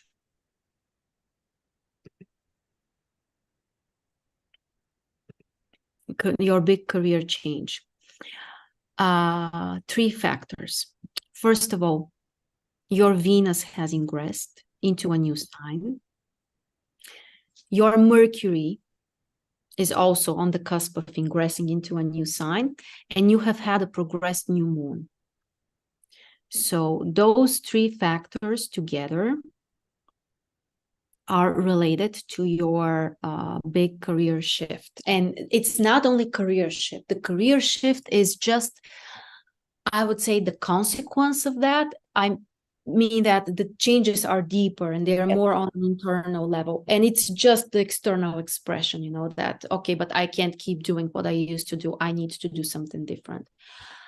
Venus is really important because Venus is related to art. And it's just what you are also working with right now. So Venus has moved from Scorpio to Sagittarius around this time, around 2020, a little bit earlier to be exact, but it's still relevant. So for between 20 and 30 years, I won't calculate it now to save some time, but approximately 20 to 30 years before that, Venus has been in Scorpio. And this is not a comfortable position for Venus. Yes, you know that. So this has been a more intense period, emotionally more complicated, I would say. Yes. Venus has passed through all of those planets here. So Uranus, Mercury, the Node, the Sun. So it has been an important time to, I would say, to get to know yourself and to understand yourself better on an emotional level. But it's not easy, for sure.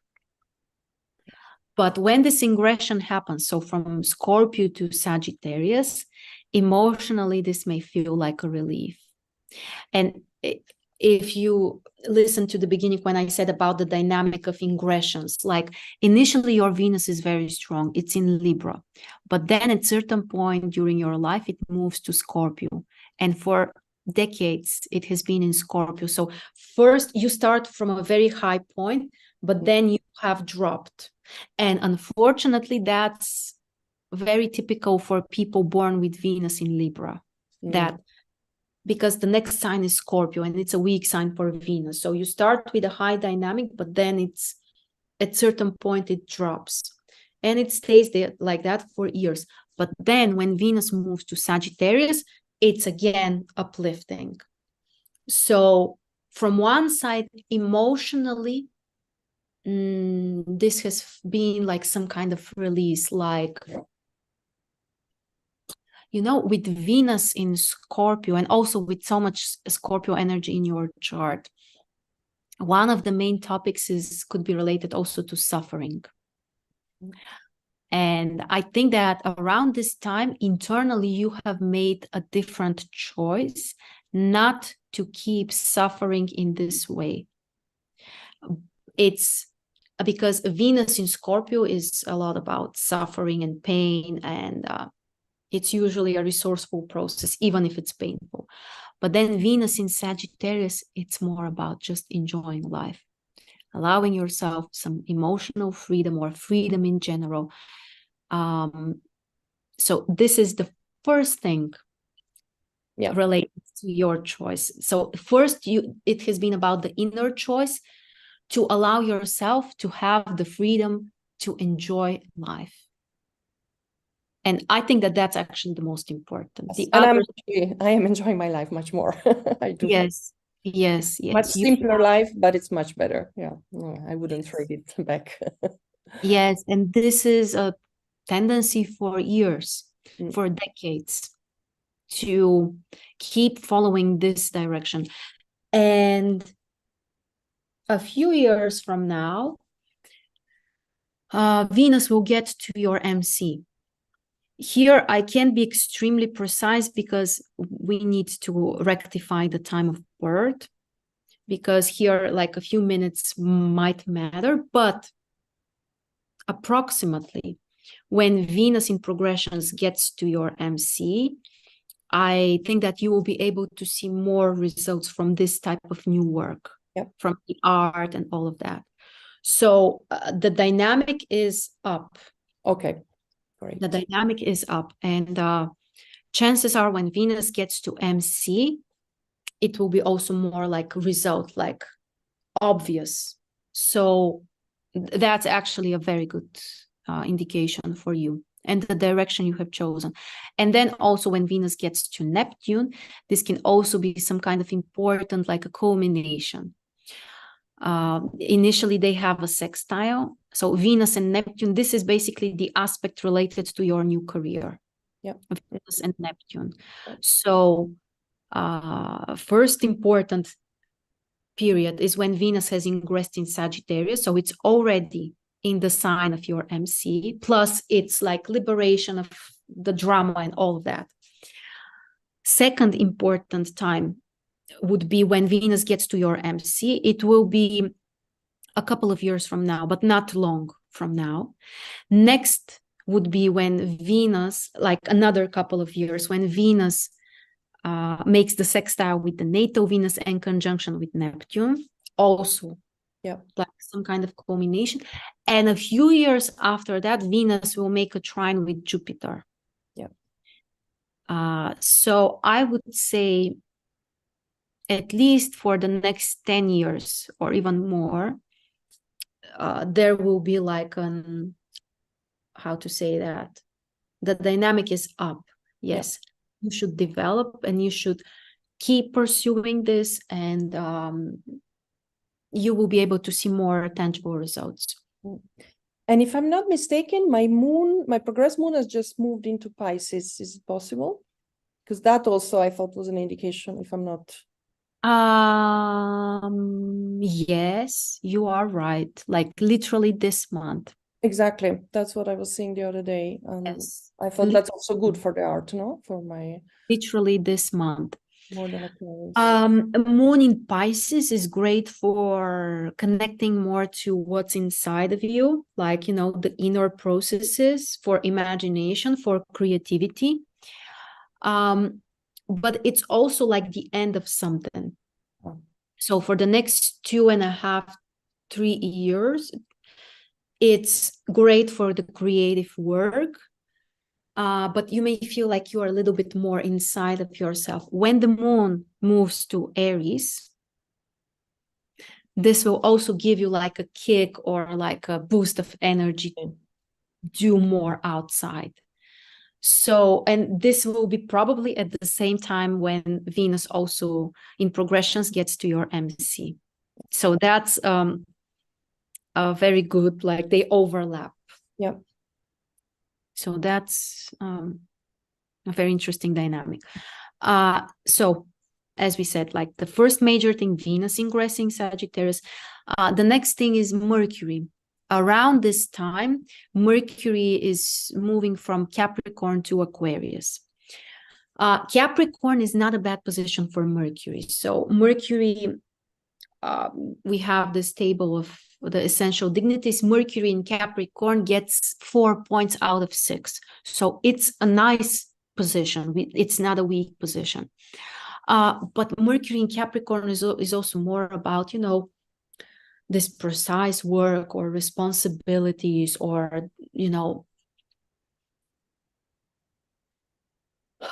feeling like you need to operate within some kind of structure. Again, it's not a bad thing. But when Mercury moves to Aquarius, Mercury in Aquarius is exalted. So it's 5 points out of 6. So it's also like an upper dynamic. Plus, those particular shifts from Capricorn to Aquarius and also from Scorpio to Sagittarius, basically you have both of them almost at the same time within 1-2 years, which is basically at the same time from this big perspective. Those are, for me, in my practice, the most significant shifts which we notice. And the other one is from Pisces to Aries, also very noticeable. But when a planet moves from those signs to the next ones, usually something major happens. From Capricorn to Aquarius, this is also some form of liberation, more like either independence or something different, something more unique. Capricorn is more about, something more rigid. Yes, it's more stable for sure. Yes, it's reliable. So we are not saying it's a bad thing. You also have some benefits. Aquarius, it's more unknown, unpredictable, ups and downs. Yes, that's also part of the experience. But that's the direction for you. Basically, yes, freedom with less stability, but with more also possibilities for unique expression. So great. That's also huge. And the third major thing is your progressed new moon in Capricorn. So this is also like one of the most important events in our lifetimes. When we have those progressed new moons, this is the beginning of something new that could be important for you for at least 30 years. And you can expand. And here, what is important are the 7-year cycles. So approximately 7 years after that, after you have started this, which again, you are in the middle of this. So also another confirmation that approximately 3 to 4 years from now, there could be something major in this. Then another 7 years after that, and then another 7. But this is also showing a dynamic to expand, to develop. It takes some time. you know, and for the moon to start growing. But this is also something that you can develop for years. So a very, very interesting case. And yeah, thank you very much for allowing. Thanks to you. Oh my goodness, it's amazing. The other thing I noticed though is that the modality remained fixed almost throughout. Huh? When you, I don't know if you paid attention, but you know, the elements were changing, but the modality remained pretty much fixed. I think is the first line, right? I know the first one is cardinal. Ah, okay. No, then it has no. Okay, then no, then it must have changed a bit to cardinal. It should have changed, Yeah. yes, because Okay. here there are 5. Yeah. Which is also this is also essential, yes. So Yeah. change from fixed to more cardinal also means like you need more of the initiator energy, not so much to keep things as they are, but instead to initiate things. Yep. So yes, this is also significant. So do you have any questions, Chris, or anything else you want to add? No, I think it's been very interesting to see actually how you apply this, you know, on my chart also. Knowing my life, I really see how it's very accurate, and it's amazing. It's just impressive, you know, your knowledge and what you do. It's wonderful. And it's also encouraging to see that, you know, I'm on the right path and that I just need to keep going, basically. Because sometimes, you know, I get, you know, because it's still it was a big decision. And sometimes I'm like, oh my God. Yes, you are in the beginning of the process. So it's normal, of course. Like whenever we're doing something big, most of the time, for most of us, it will take time. Yes, there are some, you know, breakthroughs, but I love this expression. I don't remember who used to say this, but it was something like, it took me decades to have my breakthrough. So, you know, breakthroughs, they seem to happen overnight, but before that you work for years, you know. Exactly. So, yeah. But yeah, I think you are on the right path. So it's interesting. Yeah. Wonderful. Okay, Chris, thank you very much. No, thanks to you, Marina. Yeah, really. You are welcome. Yeah, perfect. Okay. You can join us back on YouTube. Back there. Yes, I will. Thank you. Bye. Go there as well. So this was, as you see, like a very quick demonstration. And guys, we were using just, you know, the main things. There is also more you can do. You can, if you add, for example, transits from the slow planets, the outer planets especially, the cycles of Saturn and Jupiter, the cycles of the lunar nodes, like, you can go even deeper and deeper. But I want to show you like the main things, how to approach this. I hope it was helpful for you. If you are interested and if you want to learn also how to do those interpretations, you are welcome to join the new course, which starts very soon. I will add the link in the below the video. If you have any questions, you can always contact me also. If you have questions about the training or anything else. And yes, so I will not talk about the training in details. I talked about it in the previous videos. And if you have any questions, you can let me know also.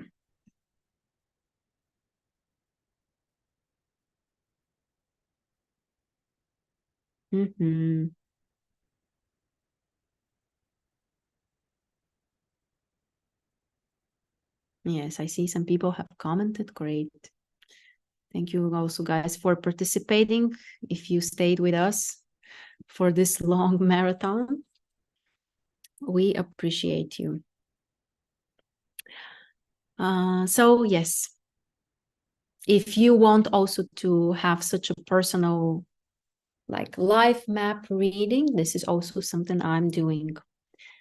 You can contact me if you need more details on that. So I think that would be all for today. Tomorrow I will share with you another topic we will talk more specifically about concrete life areas. For those who are watching the recordings or who can't join us live or anything like that, you can find all of the recordings also on AstrolAda. If you go to the homepage, you will find the playlist, which is only including the videos with me. So you can find the previous webinars if you have missed them. Thank you so much again.